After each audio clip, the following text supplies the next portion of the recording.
Welcome to Wholesale Hotline. I'm Brent Daniels. I'm Jamil Damji. And I'm Jerry Norton. And I'm Pace Morby. Every week we bring you the best information on real estate investing. Be sure to participate in the comments. And subscribe. Wholesale Hotline!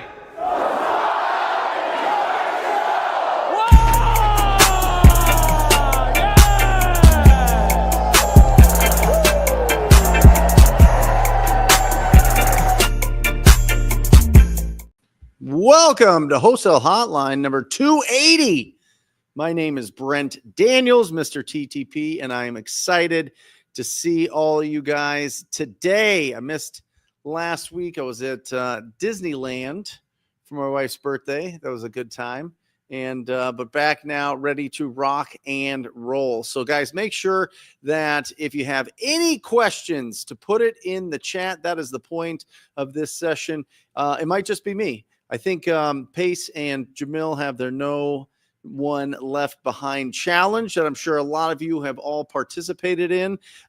So I thank you for joining me here on this Monday evening.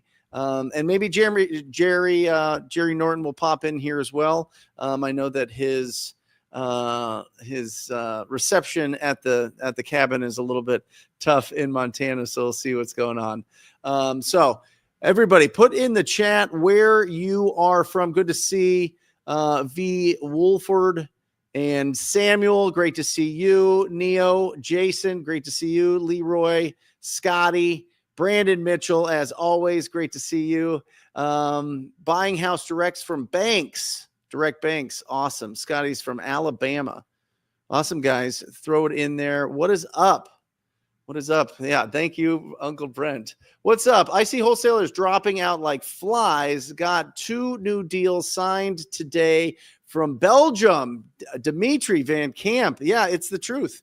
Listen, whenever there is whenever the market changes, right? Whenever there's that turbulence and whenever the inventory starts stacking up in our markets, you're going to see a lot of buyers kind of disappear, right? You're going to see some of the bigger buyers really be ultra conservative with their prices. A huge risk, obviously, when you take on a big project. So you see them kind of looking more for the projects that are a little bit less heavy on the budget, right? Kind of just a, carpet and paint and some appliances and some cabinets and that type of thing. But the real changing floor plans and opening up walls and doing all that, that's very specific investors in your marketplace. It's not the majority, right? It's not the majority there. So wholesaling is not allowed in Texas. It is, Peggy. What is everybody using to skip trace? It's been hit and miss with quality. So with the quality in skip trace, I really like Skip Genie. Skip Genie is really great for grabbing really accurate phone numbers. Also, Deal Machine does a great job. You get Deal Machine, you get 10,000 addresses that you can skip trace and get access to all of those, the contact information there for the property owners that you're trying to get a hold of. Got my first 10K deal. Congratulations. I don't have my bell here, but if I did, I would ring it for you. That is awesome. Let's squat up. I need to grow. Let's go. Indeed. Got a deal for my cash buyer. I comped it via ChatGPT, telling it to comp via Jamil's appraisal rules and via Redfin and Zillow. I think, guys, I'm seeing a lot of people using ChatGPT and AI for some really cool things, right? You download and you train your, I think it's a ChatGPT agent is what it's called, AI agent or something. And you can really get it trained up really well to do some interesting tasks for you, for sure. Now, I would probably put some comparables into ChatGPT to come up with, what is the right value or fixed up value. Remember, guys, when we're looking at the ARV, it's after repaired value. It's not the as is value. You're going to have to make some calculations as to how much money it will take to be able to get to that price. And I always want you to be conservative in markets like this one when the inventory is increasing, because by the time that investor gets that property ready to hit the market, it could be 90 days, it could be 180 days. That means that the prices could have come down 5, 8, 10%, and that's what they're going to be looking at.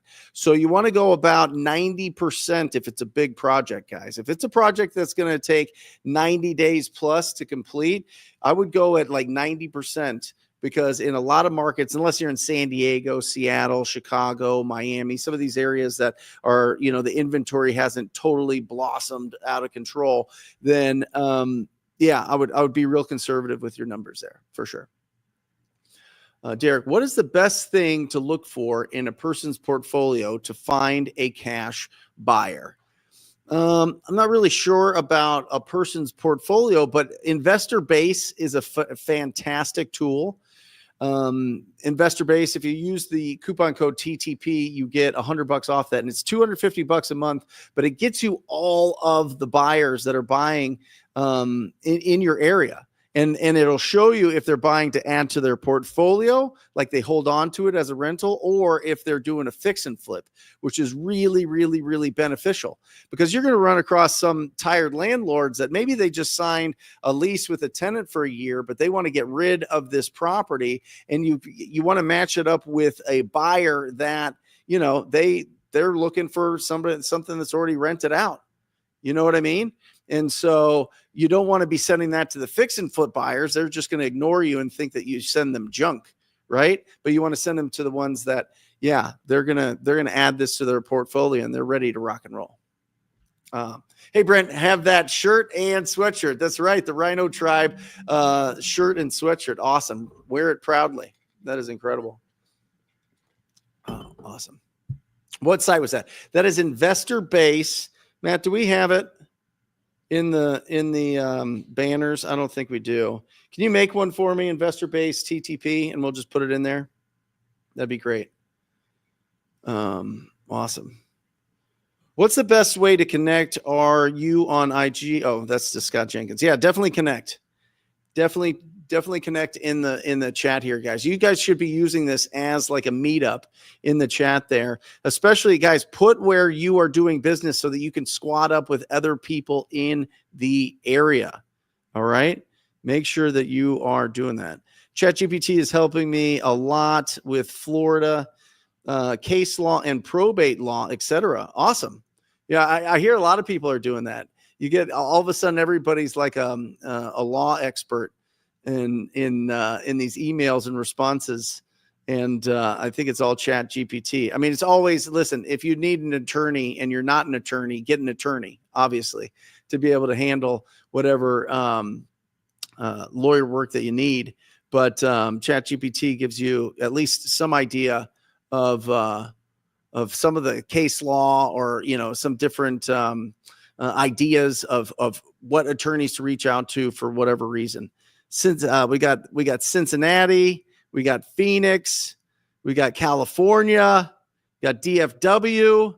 That is awesome. Oscar, I don't have any Rhino Tribe merchandise to sell, but my 8-year-old Bo said he wants to run my like YouTube store or whatever. So I'll see if there's there's got to be some, if you guys have some ideas here on how to connect that would be awesome. To connect how to sell on YouTube, and then you can go right there and check that out. You could do it right here. If you guys have experience in that, let me know. What's up from Keighley, Houston here? Awesome. Tampa, Colorado, Baltimore, Philly, Idaho. That is awesome. How can I skip trace LLCs with 100% accuracy? There's never going to be 100% accuracy. There's, if you get, I heard that if you get a, well, first of all, it depends on if you're looking for the LLCs that are like for your cash buyers. The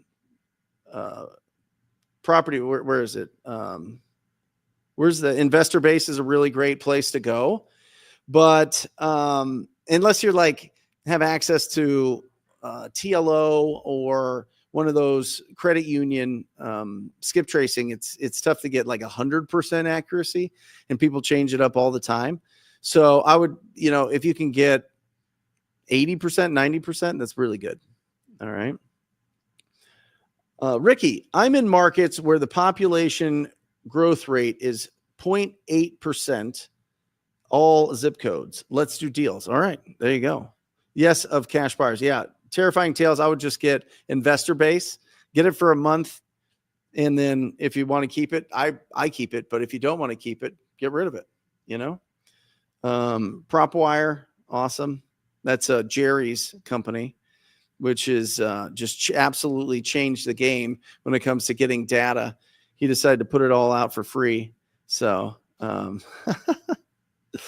here we go. Bailey, how do I learn how to analyze deals without wasting contractors' time, relying on realtors, or locking up bad deals, especially in a non-disclosure state?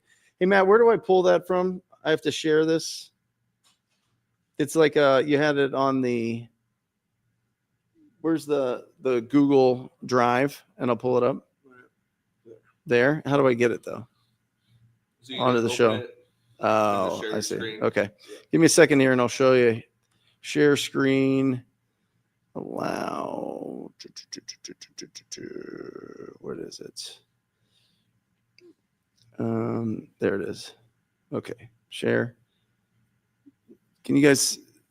Okay, there it is. Let's pull up this one. This is a fix and flip repair calculator that'll really help you out. Let me get back into StreamYard here and oh, you got it there. Okay. So if you look at this, guys, under 1,500 square feet, if it's so I look at remodels in 3 different ways. Okay. Easy, needs work, and wow, this is bad. Okay. Now, if it's under 1,500 square feet, an easy remodel is about 20,000. All right. If it needs some work, it's going to be 35,000. And wow, this is bad. It's 50,000. And you guys understand those 3 buckets, because when you walk into a house, it's either one of these 3. You're going to be like, wow, this is really bad. Right now, this is just for interior. This is just for cabinets and countertops and bathrooms and kitchens. But if it needs major items, add 10,000 on top of this. Okay, add 10,000 for the roof, add 10,000 for the pool, add 10,000 for the boiler or the air conditioner or whatever else. Just add that on top of these numbers. Now, obviously, you can see as you go through this chart that at 1,500 to 2,000, 2,000 to 2,500, and then 2,500 plus square footage, that's a really good estimate of the repair costs. So you don't have to go in there again and get a contractor in there. Now, if you want to do that, if you're doing the project yourself, you better get your contractor in there, right? But you don't know from a cash buyer standpoint or investor standpoint how much it costs them to run their crews, or if they're doing the work all themselves, or they have a construction background and they've got discounts on all sorts of things, flooring and cabinets and appliances and all of that. So this is a really, really great guide to be able to put you in the right place. All right. Boom. Does that help out? Guys? Yeah, that's good. Awesome. All right. What other questions do we have? Dimitri, folks, send me all vacant land in Florida with retail value plus 200K, especially with title problems and missing heirs, etc. Awesome. That is awesome. He believes that understanding and motivating individuals on a personal level is key to building cohesive teams. Indeed. Michael, what's the best way to start and build a portfolio? One property at a time, brother. No, it's really interesting. I think that if your goal is to start as soon as possible and start getting really good, building a really good portfolio, I think that you either need to raise 300,000 from family, friends, people that are interested, people that are in the group here or whatever else, or have 300,000 after taxes in an account. I think this is going to put you in a really, really, really great position. And then what you do is you find a really great property that needs some love and you buy it cash, right? You buy that property cash, and then you can BRRRR that property, right? You can do a BRRRR strategy where you fix it up, you rent it out, and then you get it reappraised, and then you refinance and pull that money back out if you got a good enough deal. I mean, that's why it's really important that to understand that we make money when we buy. We make money when we buy the property, not when we sell it every single time. So make sure that you're buying really, really, really great deals. Okay. Now, listen, I'm not the creative finance guy. Save that for Pace. Pace has a ton of lives that he does. He can teach you all sorts of different things if you're interested in that. And me, I'm kind of silly, Michael. I buy my rental properties cash. I don't like worrying about them. I think that attention management is important. I think that where you put your attention and where you focus your efforts on a daily basis is really going to set you up for success in whatever you're trying to achieve. So you go, okay, what is the main goal? What is the one thing? By the way, The One Thing is a fantastic book by Gary Keller. It's somewhere around here in my office that everybody should read. And it really goes and it says, okay, like what's the one thing that you can do today that sets everything up for success? And that's what's really, really, really important. So my one thing is finding really great deals, coaching my face off, putting out content to help you guys out around the country. And that's what I love to do. I don't love being a property manager. I don't love managing property managers. So I buy my properties cash and have great cash flow on it, obviously, but not the smartest from a leverage standpoint. But I think leverage can get you in trouble. Leverage can get you in trouble sometimes. So where's the rest of the gang? That's what I want to know, Pansy. So Pace and Jamil are doing the no one left behind challenge. And I'm not sure, Jerry's probably trying to connect to the Wi-Fi. Awesome.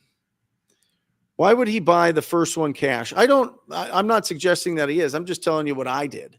I think that that's probably not the best route to go for building your portfolio, but that's the route that I like because I want to focus on being a business person and being an entrepreneur and focusing on that. But some people, their business is owning rentals and being a property manager, and they're really good working with their hands, and they're really good at fixing things up, and they really are excited and they love the action of owning a lot of real estate.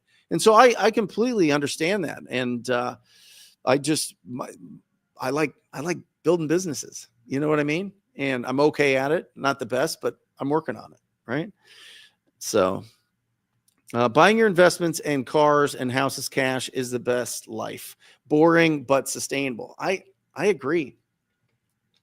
I look at this is how I look at it. I look at all these guys and gals and people in general. And I've been looking at properties between $2 and $5 million, right?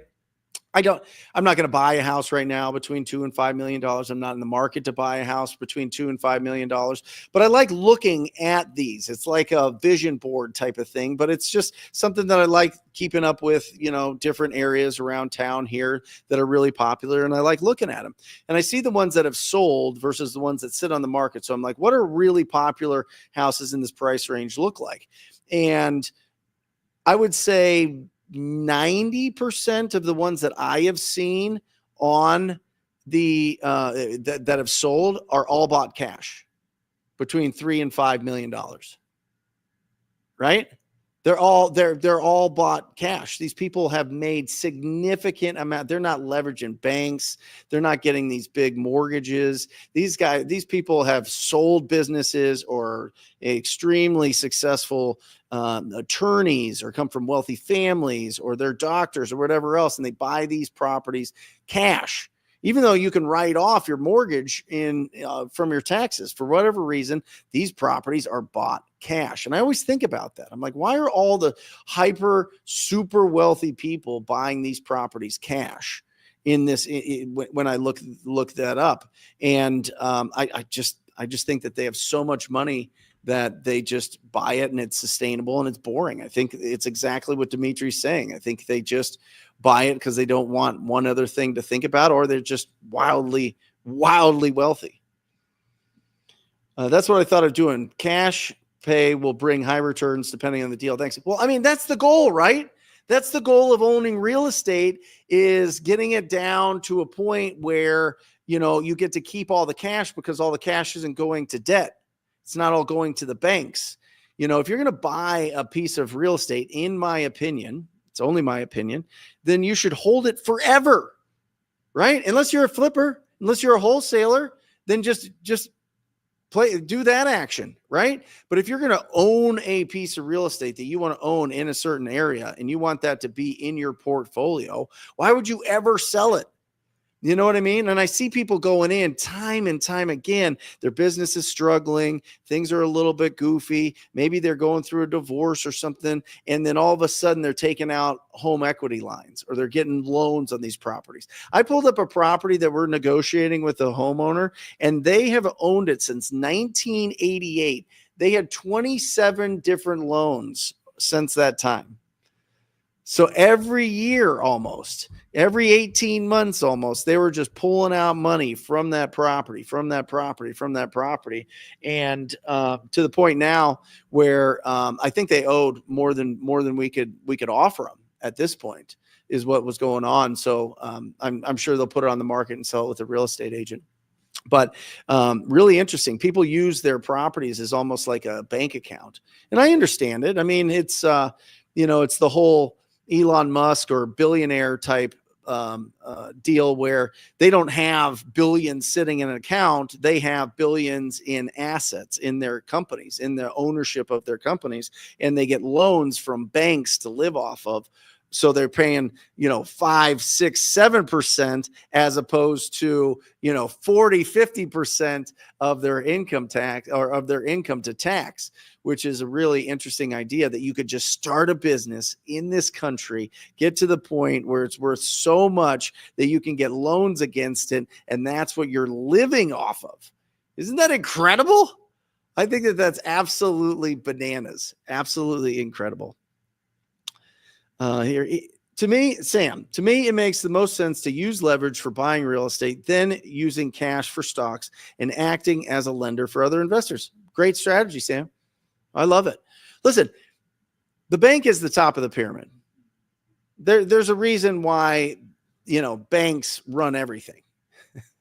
You know what I mean? Like, the central bank is like, hey, there's too much money in the United States. Let's bump up inflation. I mean, inflation's going, we're going to bump up inflation and suck some of all this money out, suck all this money back. We're going to increase the interest rates to suck some of the money out of circulation and into the banks. It's wild, right? It's absolutely wild. We're on a roll, though. Awesome. DJ, keep throwing them at me, guys. I'm having a lot of fun with you guys tonight. DJ Freight. What's up, Brent? I hear you and Jerry talking about, if you have a 9 to 5, then you need to start the side hustle from 6 to 10 or 12 wholesaling. What would you suggest doing during those late hours? Yeah, really interesting. Probably 6 to 8. Most of there's a lot of different states that have a lot of different laws on how late you can call people. I think 8 o'clock's, the most common cutoff. I could be wrong. Put it in the chat. But I think 8 o'clock's the most common cutoff. And so 6 to 8, go bananas. Let's call it 6:30 to 7:30, go bananas. Let's talk about the weekend, go bananas. Like, when you're off, there's 168 hours. There's 168 hours. If you work 40 hours, okay, you got 128 hours. Well, I need to sleep. I need to eat. I need to do that. Okay, great. Take off another 100 hours. You still have time for this business. You can find it. It might have to be the weekends. It might have to be between 6 and 8. But as long as you're out there having quality conversations and making offers, you're going to be successful. All right. Oh, gosh, this is great. Samuel, this is great. Thoughts on employing family. That's great. So my dad just kind of runs all of our books.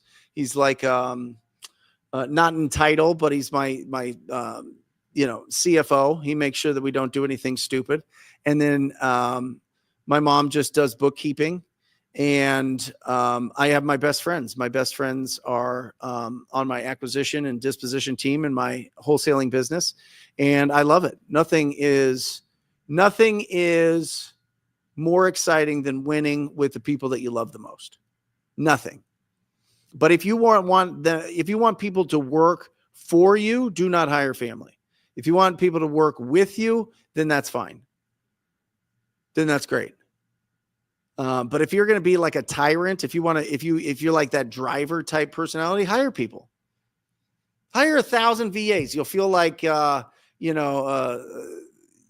general. You know what I mean? You're going to feel fantastic. But that, I always thought, if my family and friends trust me enough to work with me, that's a huge responsibility. And so I take it really serious. And I just make sure that they're having a great time and that they're respected and they're heard. And they've been with me for, 5-6 years. So it's pretty cool. Here we go. Please tell me any more softwares to find cash buyers and sellers. PropWire. You can go to Jerry's PropWire, completely free. PropWire.com. And then you can get in there. And obviously they have different levels of PropWire, but that's the one. That's the one that'll really help you out. Terrifying Tales. And thank you for participating. I don't know what kind of terrifying tales you have, but I bet they're great. Maybe I have to check out your YouTube channel and it's on there. Awesome. Divine Skays. I have an expired listing lead who is interested in selling, but they're currently protected under senior status. Seller offered them a cash for keys arrangement, but they declined. Any advice? I wouldn't touch it with a 10-foot pole. I mean, listen, they're senior citizens, they're protected, and so if they don't want to move, they're not going to move. I wouldn't touch that. No way. Not right now. Not ever, really. But I mean, especially in this climate right now where, there's so many lawsuits flying around that I would look for a different deal for sure. Yeah. Thoughts on door-to-door wholesaling, Zaid? Yeah. I mean, listen, if you don't have a budget, I would make sure that you just find the properties that maybe they're behind on taxes a couple years. Maybe they are just really rundown properties and they're vacant, and go talk to the neighbors and see if they know what's going on with that property and if the sellers thought about selling the property. So, I mean, I think it's wildly proactive. I think it gets you out there. I think that you can have a lot of success with it for sure. I'd be careful with the pre-foreclosures. I would be careful if you're in Arizona. Attorney General doesn't like that. They don't like people going after pre-foreclosures. So I'd be real careful with that for sure. I'm having trouble unloading consistent lists for my VA to call. I'm in Atlanta market. This is Kevin, by the way. And it seems like I'm looking at the same lists. Should I have them recalling lists? Please advise. I wouldn't go through a list more than twice. After that, the contact rate is abysmal, Kevin. I would call once, no answer, call again, no answer, move on. So you just gotta have, I would expand your list or expand the area so that you can get enough volume. All right. Get enough volume. And there's always plenty. I would expand it out.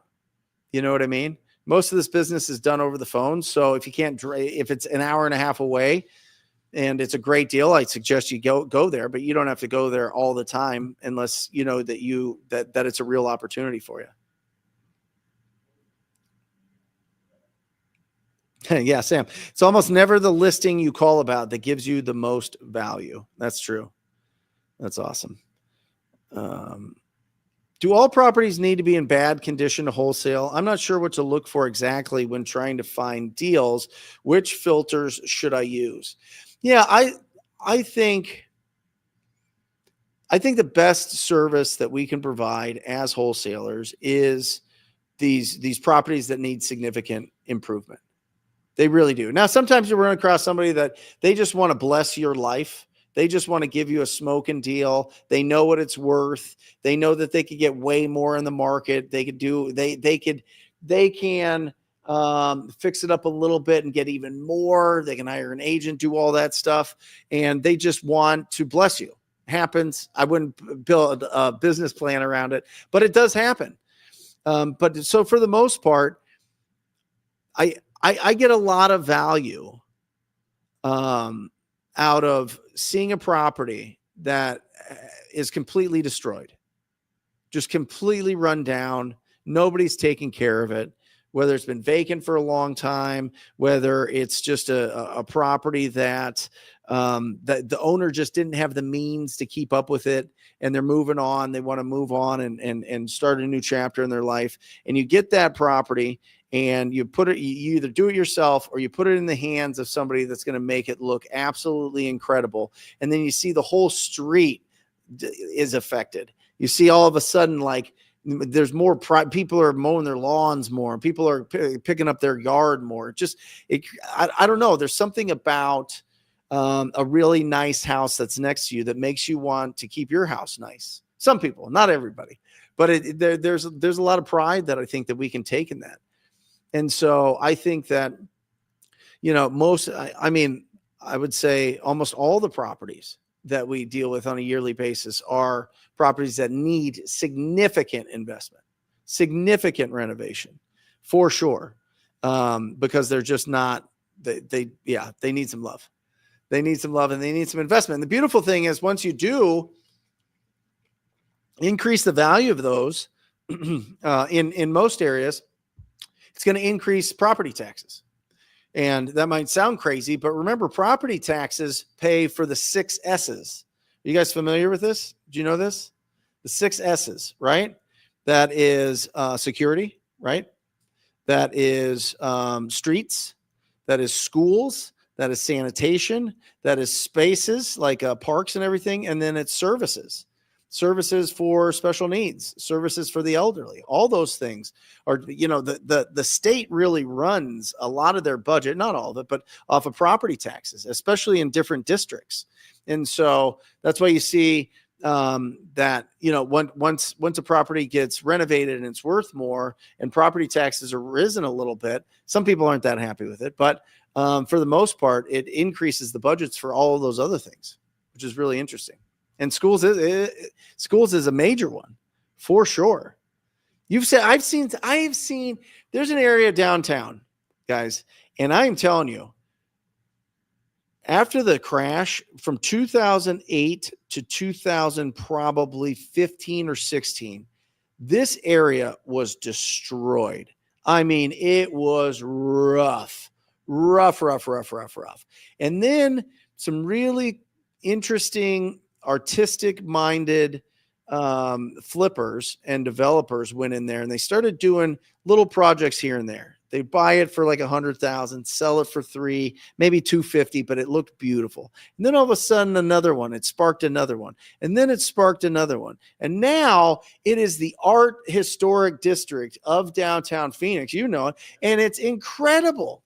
It's absolutely incredible what happens when people take the risk to go in there and invest into a community. And then all of a sudden it snowballs, right? It almost influences other people to take the risk as well. You know what I mean? And it's just awesome. It's just really, really awesome to see that. Oh, Dimitri. Question. All right. Do you sometimes consider holding a wild home run deal for 12 months to get a long-term capital gain? For example, a $50K property that you buy for $200K will give you $40K in tax savings. I'm not that smart, Dimitri. Yeah. I'm just not that. So I don't want to think about it that long. I'm going to either fix it up and sell it or just sell it to another investor. You know what I mean? Sell that deal. And, but I think it's a great strategy. I know plenty of people that do. The big hard money lenders, Dimitri, that I work with, this is their main strategy with really big deals. And in good markets, this is their main strategy. When the market's going up and up and up and up, and it's in a really nice, predictable kind of cadence, the guys with the most money, they'll buy those properties, hold them for a year. Maybe they'll do kind of an Airbnb, not so much anymore, but maybe just kind of keep it to where they secure it. And, they get the security system and cameras everywhere and everything, but they'll hold it for a year and then sell it after a year, or they'll start marketing it at about month 11 and take advantage of the long-term capital gains. Yeah. But in this market, yeah, in Phoenix, at least in this market in Phoenix, no way. It's it'll go down a lot in the next year, maybe. I don't have a crystal ball, but I don't think a lot of the people are doing that strategy right now. Landon, if you lived in a town of only 65,000 people, what type of leads would you target with no marketing budget? Landon, I would find the 1,000 most ugly. Well, you probably don't even have 1,000. Maybe the 250 to 500 properties that are the worst. They are just in really, really, really rough shape. And I would be obsessed with trying to get a hold of the owner and seeing if they would consider an offer. And I would take copious notes on that. And just, every conversation I have, everybody that maybe I send a handwritten letter to, maybe I call them, maybe I knock on the doors, maybe I knock on the neighbors' doors. You know what I mean? Whatever I need to do to try to get a hold of them, I'm going to try to get a hold of them. And I think you're going to find some incredible deals. The other thing that I would do, Landon, is I would get on Facebook, and I say this every week, or at least on my Wednesday show. I say this all the time. If you go into Facebook, go into groups, go into the garage sale groups, go into the real estate groups, go into the I Love Atlanta groups, or wherever you're at, and just start friend requesting a ton of people in Facebook until you get to the point where you have 5,000, and you post every single day, I buy houses, send me your deals. People will send you opportunities. Agents will send you opportunities. Random people that you don't know. That high school sweetheart. I know you were crushing, Landon. I know it, bro. Look at you, you handsome devil. All of a sudden they're reaching out, sending you deals. Just people that here and there. They're sending you deals, right? And so that's a really easy way with no marketing budget. No marketing budget there, and be obsessed with the top. If you have 1,000 houses that need significant renovation, go for those. All right. Awesome. How do I wholesale legally in Illinois? You can get a really great report at Easy REI Closings. Matt, can you put that in the chat? Actually, I'll just put it here. Easy REI. Oh, hold on. REI Closings. And they have a great report on every single regulation there is in wholesaling. In Illinois, you need a license. I think you could do one without a license, but you need a license to build a business. So get a license, KS. Some people go into different markets because of that, but I think if you just get a license, that'll really help you out. What is the best paid system for pre-foreclosures, interest rate for current sellers, and contact information? What's the best paid for system?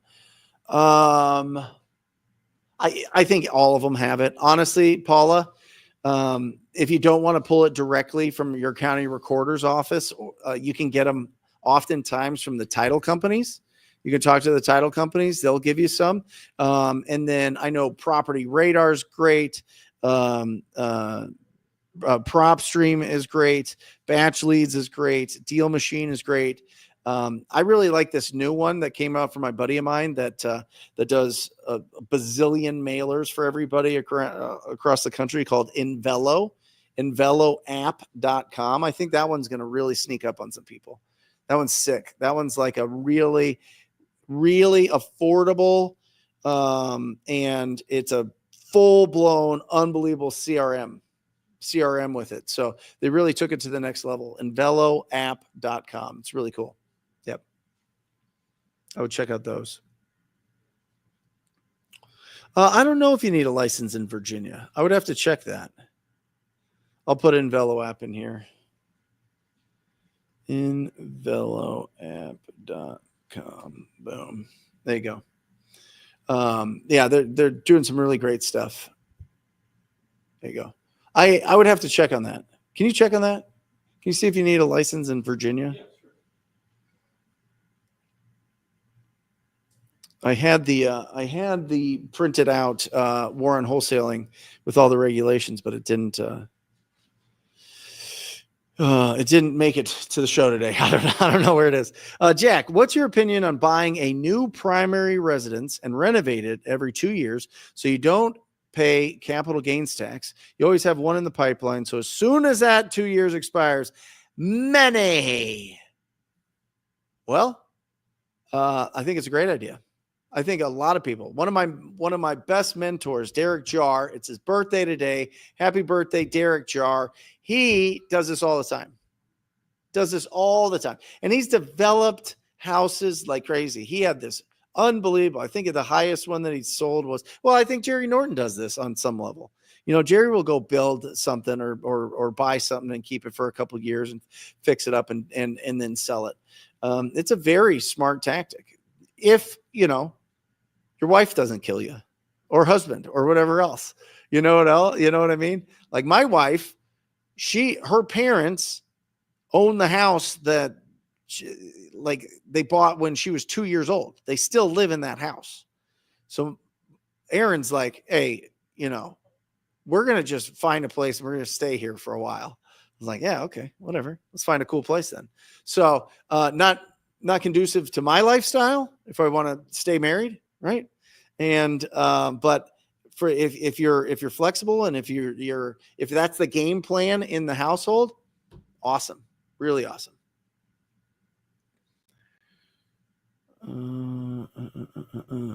Okay. So how can I legally do wholesaling? If your state says wholesaling property is illegal, how can I legally do it? Do I create LLC? Please advise.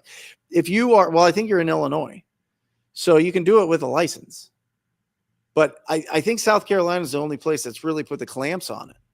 So unless you're in South Carolina, then just follow the regulations. There's regulations in place to be able to, like in Arizona, we have to disclose it. We have to disclose it in writing if we're going to wholesale the property.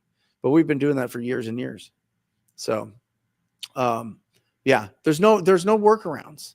There's never a workaround. It's not worth it. Remember, everything times zero is zero, right? If you do something and you're just trying to like trick the system's going to catch on. And then you got to give it all back in fees and penalties and all sorts of things. So I wouldn't suggest going that route for sure. Joel, there we go. So if you're focused on the dispo side, can you still do wholesale deals, take equity positions, etc.? What are some more ways can add value in deals, especially if want to learn flipping, etc.? I love it, Joel. Here's what I would do. You gotta find no license required in VA. There you go. So if you're focused on dispo side, you're going to have to find deals. I mean, you could find deals from the dispo side. You find great deals, bring it to your flipper buddies and say, hey, listen, I want to bring these deals to you and I'm not going to, add anything on top, but can I get a slice of the upside? Can I get a partnership agreement where I get a slice of the upside? So that's one way to do it. And that's a great way, Joel, because then you get part of the process and then you get to build great relationships with these flippers and really learn from them. I think you're providing a lot of value to them. You know what I mean? So yeah, that's, I think that it's a fantastic way. It's a fantastic way to learn flipping and to get into that. And there's an art to it. There's a real skill to flipping properties and understanding the current trends, not just design wise, but like where should you spend money and where shouldn't you spend money? And do you have to spend more now, or can you get away with certain things? You want to spend enough to where it makes the house sell fast, but not too much to where you're overbuilding the house because you fall in love with the project. It's tough. I always like falling in love with the project. I always want people to have this pride in any property that I flipped. I always wanted them to feel really comfortable and know that this is a quality job done. You know what I mean? But do they destroy it afterwards? I don't know. Do they care? I don't know. You know what I mean? But I always go over. That's why we don't do a tremendous amount of flips. Awesome. Ask Gronk 3 these questions about various states, licensing agreements. You'll find out instantly. Yeah, there you go. Jesse, there's always a way, isn't there? Not if you can't assign deals, but there's always a way to do great real estate deals. There's always a way to find great opportunities. You know what I mean? But if you have to close on them, you have to close on them. That's the beautiful thing about our industry is there's more money than there are deals. Like there's more people that will lend you 90%, 100%. They'll fund your whole deal. I'll tell you a story now. In 2008, I had my buddy Robbie, and he had Eddie, his buddy that he grew up with. Eddie's grandpa just sold his construction company for like $20 million. And he had money sitting around, and they were like, I hear buying at the foreclosure auctions is a great way to, turn our money into more baby monies. Right.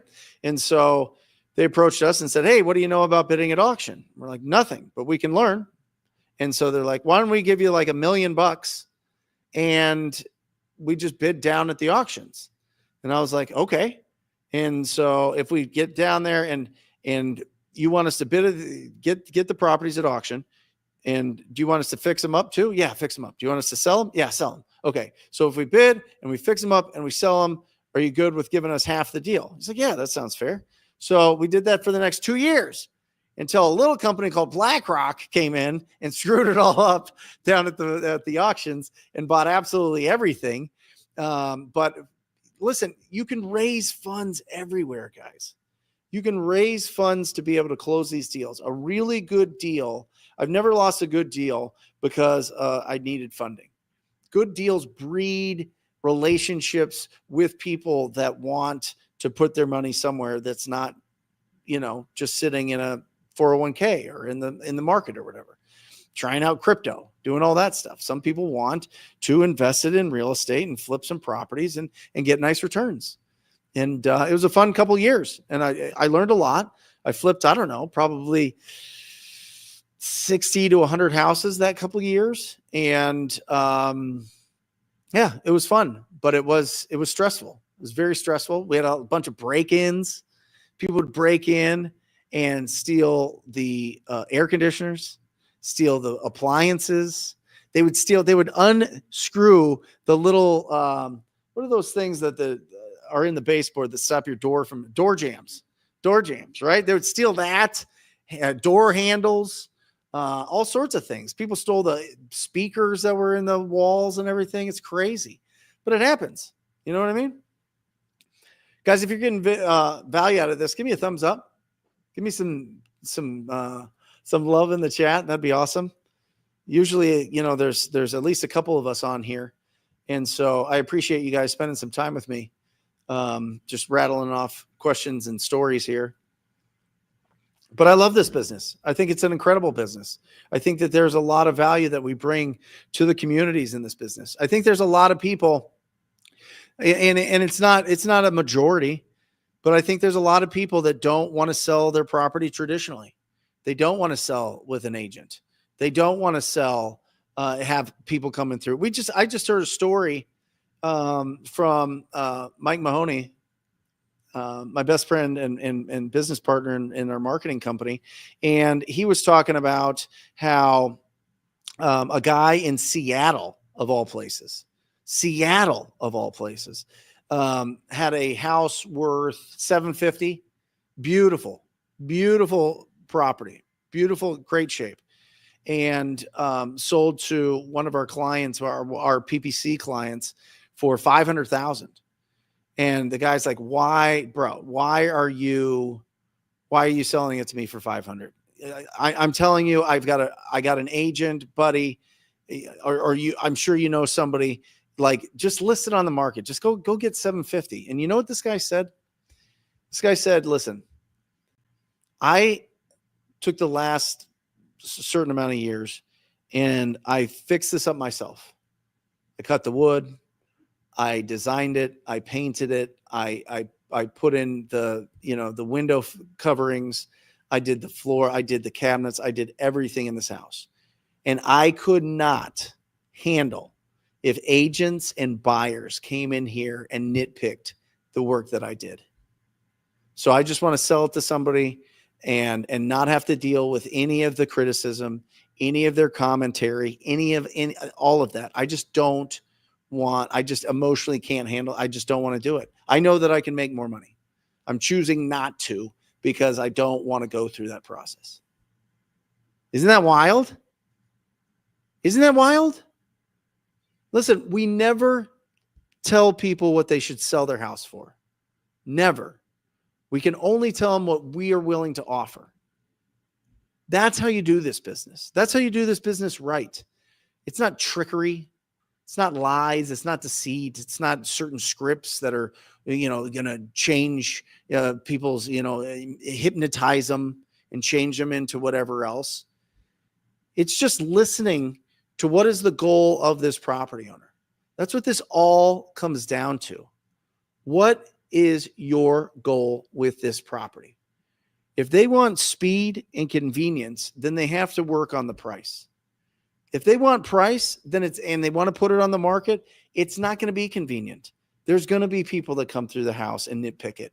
There's going to be people that want to see it in the first thing in the morning or on the weekends, and you have to keep it clean and you have to keep it staged and you have to get your kids out and your dogs out and your pets out and you have to make sure that the bearded dragon cage doesn't smell too bad or whatever else, right? That's for you, Matt. You know what I mean? By the way, Matt, my studio producer, has an incredible bearded dragon. What is it called, Matt? Your red one? Your red bearded dragon. Oh, Igneo. Igneo. Yeah, there you go. For all you reptile lovers out there. But I mean, it's the absolute truth. I mean, there are certain people that just don't want to sell on the market. There's certain people that understand that everybody should understand that we make a profit on these. Everybody should understand that we should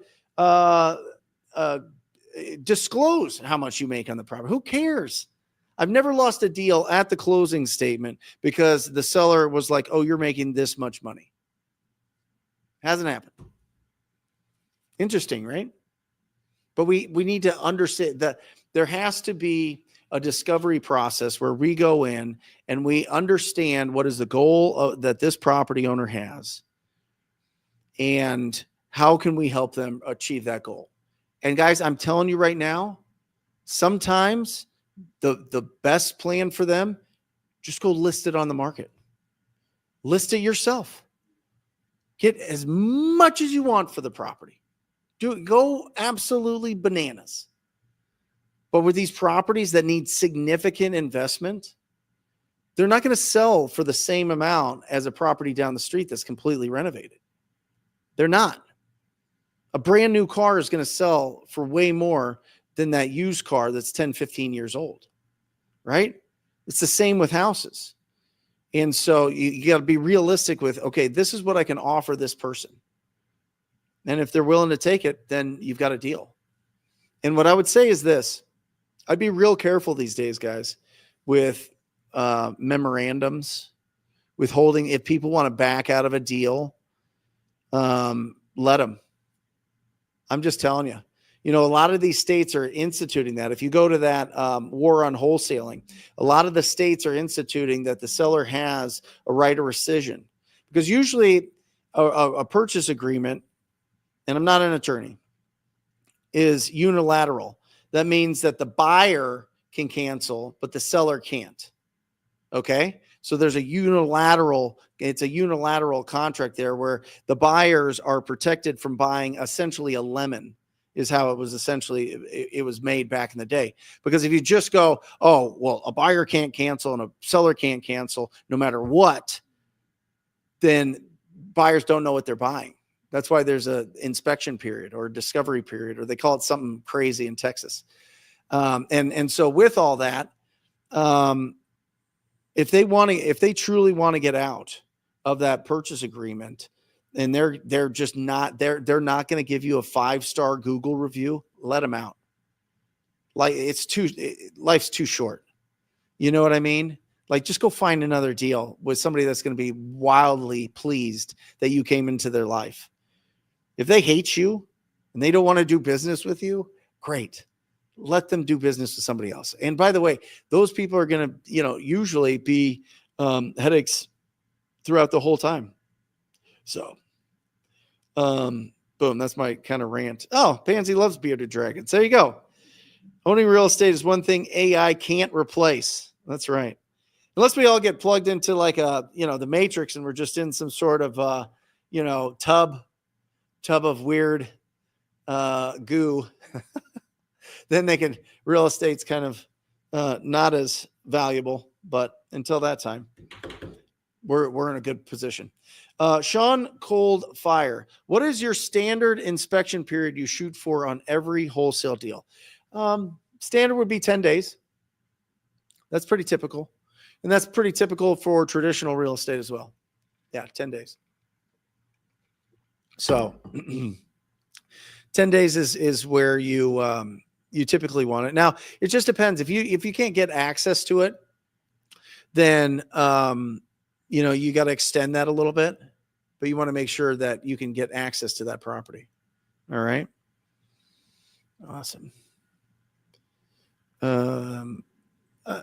Aria, maybe Brent can speak to this a little bit. How can we do wholesale deals in Illinois?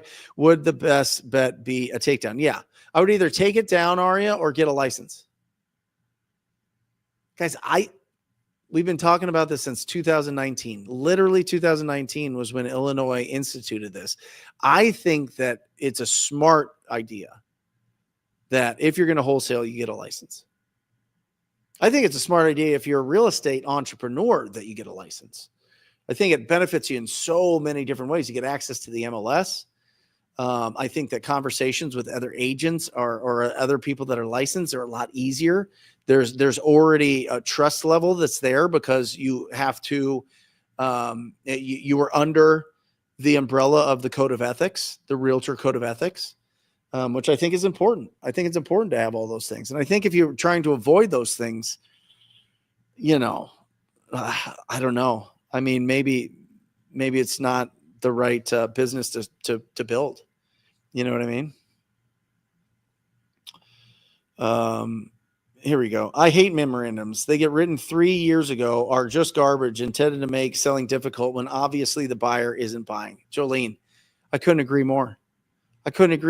There's somebody that's in a very heavy lawsuit right now, and we just got a memorandum on a property that they had no intention of buying.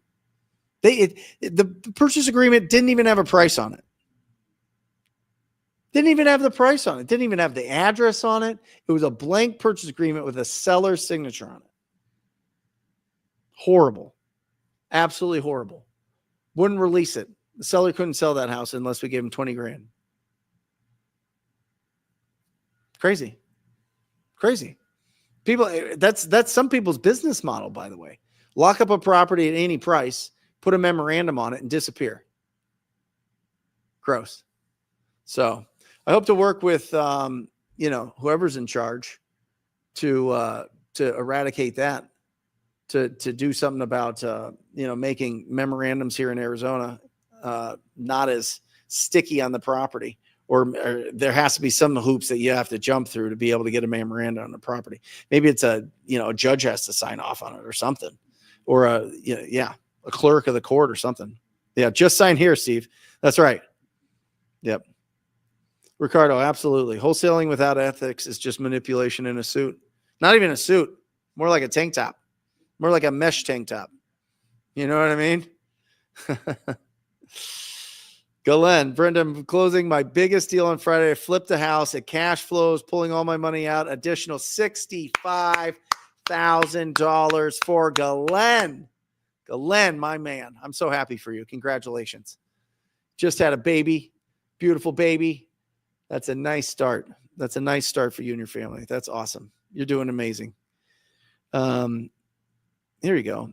Anonymous no name with an adorable cat. Is there a downside to getting a license, such as being bound by rules, laws, code of ethics? I think all those are smart. I mean, I really do. I think that, with having a license, yeah, I mean, you have to take continuing education every couple of years or whatever it is in your state. But I think it's all upside to be fair. I mean, listen, the Department of Real Estate can go after you anytime. I mean, if you have a license or don't have a license, I mean, usually they're in charge of the licensees, but they're still the Department of Real Estate. And so I think that I don't know. My suggestion is to get a license. I don't think that it's that difficult. I did it as a mushy-brained 22-year-old part-time while in college over the summer. You know what I mean? Failed one of the tests, had to retake it, and then had a license since 2004. So,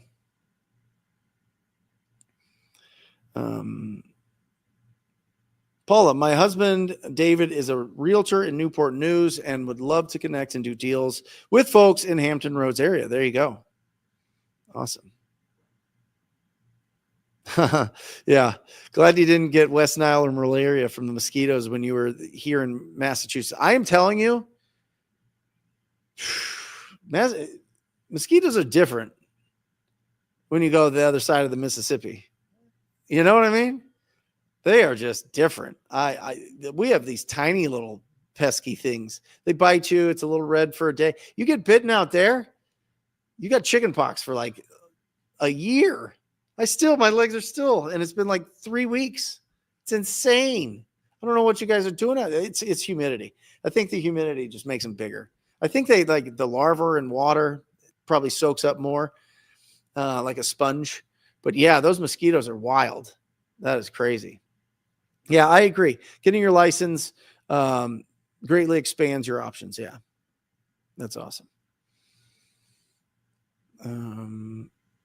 As a beginner, the payment I'll value the most is the knowledge I gain from experience. What kind of value can I offer to squat up with realtors and wholesalers and scoop some of that knowledge up? Bailey, great. Be loud. Be loud. Be wildly, have a lot of conviction for what you're doing. Be loud and go out there and take massive imperfect action. And that's what people like people that are taking a lot of action and that are exciting and have enthusiasm about it. They really do. People really love that. And so what's the best way? Go out there and be a magnet for really great people that want to come into your life because you're doing awesome things and you're sharing it with them. And so bring some deals to bigger companies and split it 50-50 the first couple times. You know, it'd be awesome.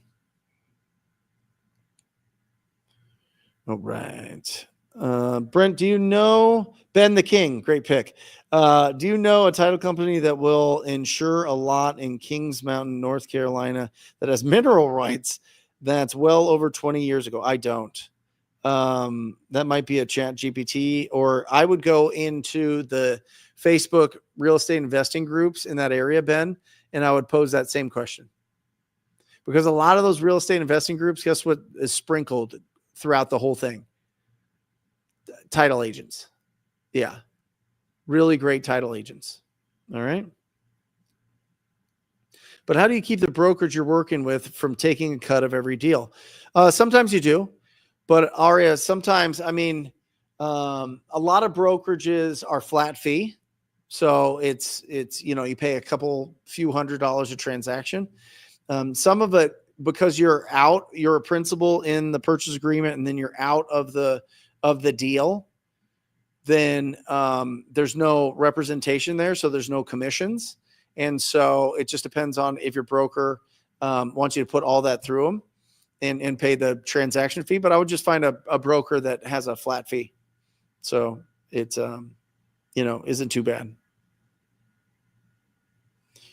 All right.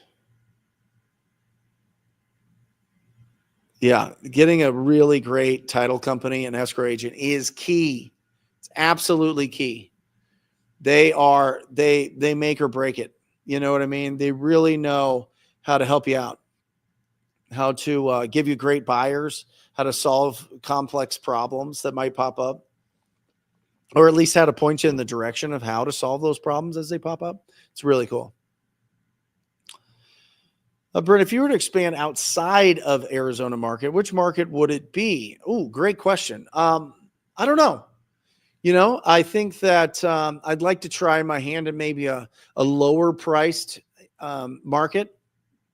Maybe something in Indiana, something in Florida, certain parts of Florida, maybe in Texas, but Texas is non-disclosure, so it's a little bit trickier.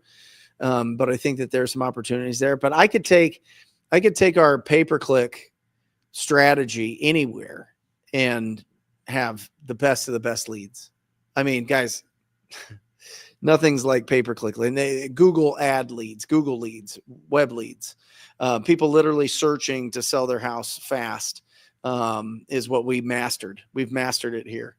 And we do it all across the country. If you're interested in that, go to talktopeople.com. But you need to have a significant budget to do that. Small markets, you need $7,500 a month minimum. Major markets, $10K a month minimum. And you want at least 3 to 6 months set aside to season your account and really build it up and give a lot of feedback on the leads that you get. But they're phenomenal. We also have a done with you Facebook training, and we help you put together all the different ads every month too, which is really interesting. But that's right now, that's just with the Rhino Tribe. But we'll release that in a little bit, but it's only available to the Rhino Tribe members. It's phenomenal. It's with my marketing guy that's run my ads forever and ever and ever. And it's phenomenal. It's a done with you type thing. So you learn how to actually build ads in Facebook, and you can get really great deals or leads from Facebook ads if you know how to run them and your systems are really in place. So I'll tell you guys more about that later for sure once that's out. Yeah, RJ Bates is into cold calling. Brent is all PPC. Well, RJ Bates is PPL. Yeah, so those aren't cold calls. Those are lead calls. He's not calling out of the blue. He got a web lead in. So some of that is PPC, Mark. Yeah, I mean, maybe he changed it, but I can't imagine that he's doing cold calling. No, he's just doing PPL calls. So those leads come in from, there you go. Yeah. RJ loves PPL. Yeah. He's like a iSpeed to Lead or Lead Zolo or some of those other ones. Yeah, for sure. Yep. What is the fastest way for a realtor to do wholesale deals versus retail?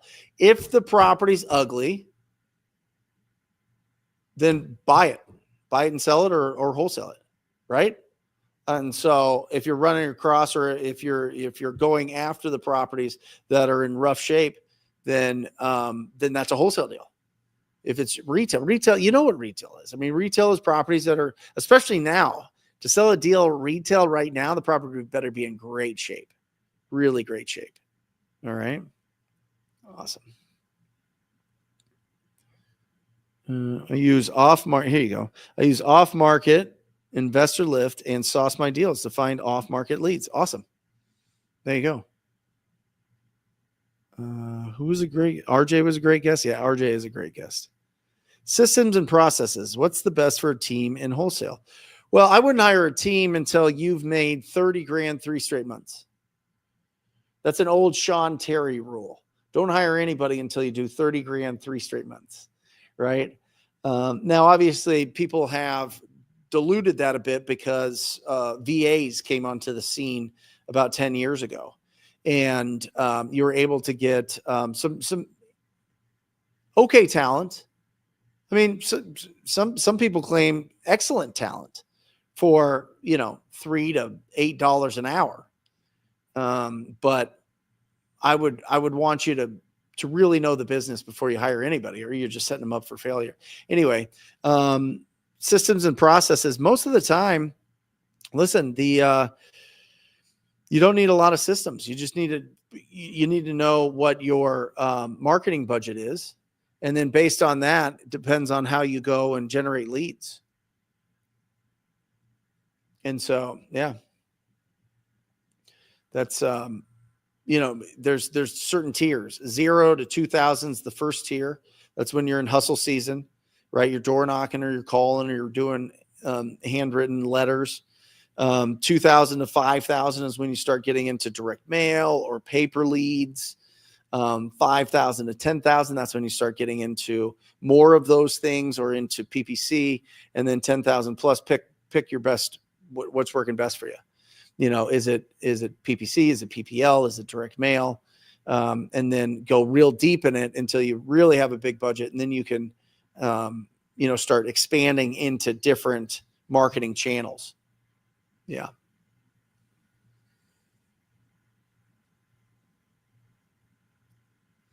If you don't have the money, would you skip the line and go? If you have the money, go straight to PPL or stick. Yeah, for sure, Michael. 100%. Listen, inbound leads is the best. People reaching out to you because they want to sell their property is the best. No doubt about it. Nobody will, there's no argument there. So, but a lot of people don't start out with with a big budget. And so, yeah, skip the line. Yeah, absolutely. I think PPL is fantastic, but you got to have your systems down. You got to make sure that once a lead comes in, here's the difference between inbound and outbound. Outbound, you do it on your schedule, right? You're reaching out, but inbound, they're calling you. You better answer. Inbound, they're filling out a form. You got 30 seconds to get a hold of them. Okay. But yeah, Michael, go bananas. If you're in that 2,000 to 5,000 a month and you've got 3-6 months set aside and you're good there, I do inbound all day long. All day long. Yeah. I don't need a team yet. I'm using free inbound alerts to get the leads, or working with companies who are doing PPC. Then I use Gemini AI to evaluate my deals, and Brevo CRM that offers deal tracking. Guys, look at this guy or gal. I don't know who you are, real estate trader, but thank you. This is awesome. Bailey, Brent, I'm starting in Boise. Advice in comping in non-disclosure state. Yes. Make friends with a realtor. Make friends with a realtor, because they have the info, right? It's going to be in the MLS. And so, yeah, make friends with the realtor, or get a license. And that way you have access to it. Hey, Brent, what do you think of iSpeed Lead? I sometimes see Jerry Norton advertising it, but I wonder if that ad is an AI generated version of Jerry. I don't think so. I don't think that Jerry's got that yet, but it's coming. I'm sure. Little did you know, this has been AI the whole time. I'm not even here. I'm still at Disneyland. Isn't this wild? You guys didn't even know. No, if that was the case, we'd probably all be on the show today. But yeah, no, he likes it. He promotes it for a reason. I mean, Jerry doesn't promote something unless he's using it and having success. So, yeah, I think it's great. Test it out. Gene, I love you, bud. Gene's the owner of iSpeed Lead. Anyway, Brent, you used this American cold calling VA company. Yeah, call motivated sellers. I don't use them to call homeowners anymore.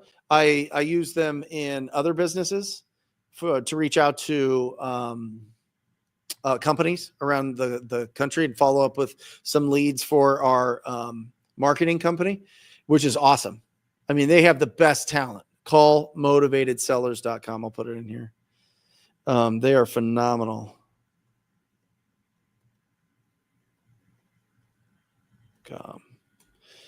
Yeah, they're really great. So definitely check them out.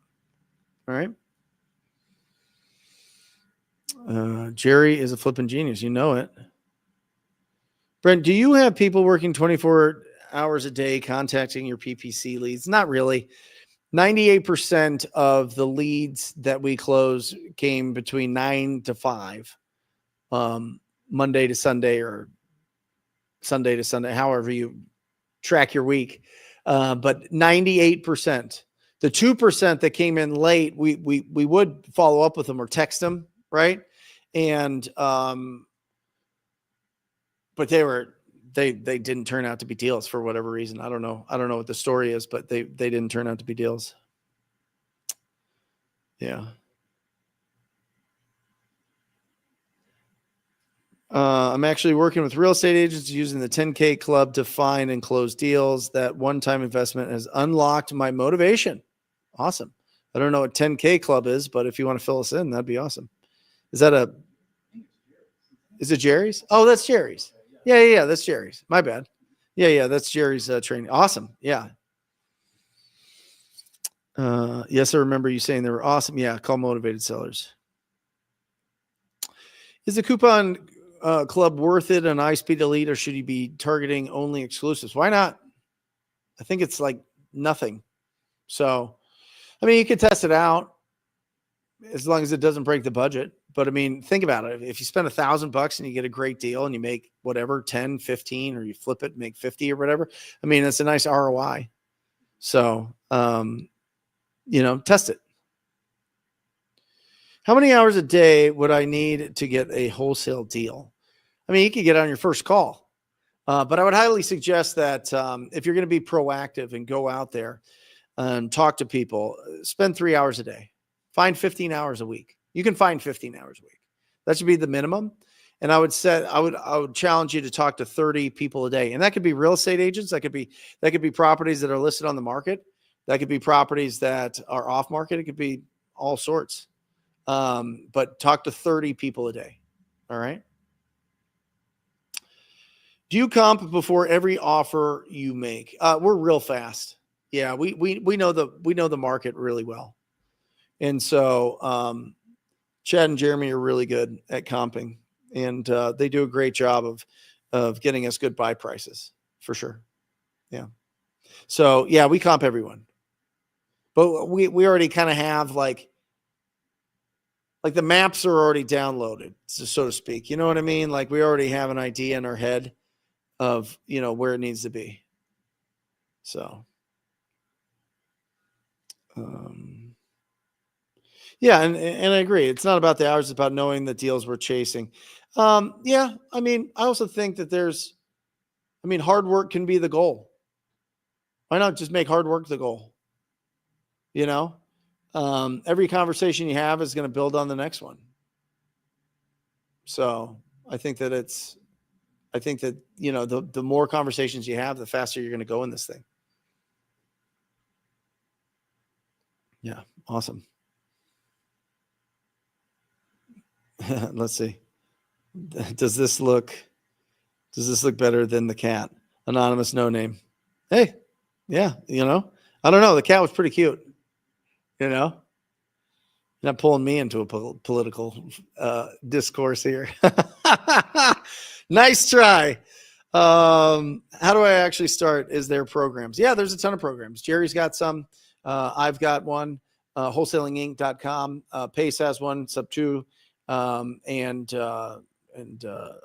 Jamil's got one, Astro Flipping, and I don't know if it's astroflipping.com. I think it is.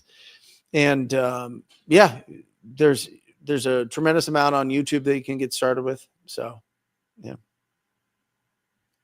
How much money would our industry have to put together to combat the NAR?